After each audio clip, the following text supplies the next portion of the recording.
Тий, ер нь бол сүүлийн үед энэ төлөвлөлтөн дээр бас ахиж гарч байгааг бол үгүйсэхгүй. Гэхдээ хэдүүлээ нэг тийм одоо яам сайд засгийн газар солигдохоор ингээ манад биднэрт байгаа одоо юу ч л ийм л бүтц чи ингээл юм л та. Тэгэл ирээл нөгөө хууч ажиллаж байсан хүмүүсээ солидог. Тэгэхээр энэ төлөвлөлт тариуцсан нэг агентлаг юм уу юу гэдгийг нэг газар нь ингээ тогтвортой ажилтдаг л болмоор бүх юмаа мэддэг салбарын яг тооцооллоо хийчдэг хүмүүсээ авчраад нэг одоо тийм байгууллагатай болёо л гэсэн ийм санал хэлээд байгаа. Энэ дээр бас нэлээд дараа нь одоо тодорхой бас ярилцъя.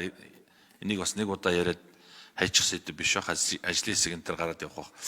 За дамжны сайд дээр тэр юугаа гүйцээгээд тодруулаад хэлчихье. Тэр одоо бид нар энэ улс төржилтөөс болоод бас энэ орон нутаг аймгийн байгууллагуудаас болоод бас хохироод байгаа асуудал.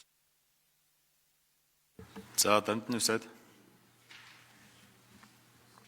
Тий, одоо энэ бид нар бол газрын тостой орн шүү дээ.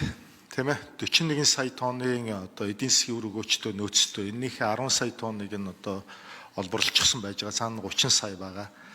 Эннийхээ хүчин чадлыг нэмэгдүүлж хайгуулын ажлыг эрчимжүүлэх зайлшгүй шаардлагатай энэ нөхцөлд 92-93 онд байгуулагдсан бүтээгдэхүүн хуваах гэрээнээс хоош гарсан хуулиар торгуул ногдууллаа, татвар тавилаа гэдэг ийм л маргаа үүсэж байгаа. Дамжуулан татварын асуудал.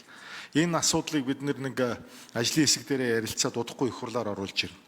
Гэсэн юм төлөвлөлттэй байна. За хоёрдугаарт бол энэ савны асуудал.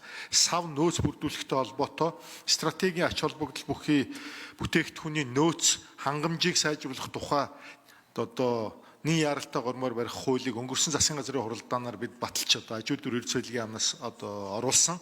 Удахгүй их хуралд нийт яралтай гормоор оруулж ирнэ. Энэ бол их усүрийн асуудал тавигдах юм байгаа. Бас их хурлын гишүүд маань дэмжиж өгөрөө гэж хүсэж.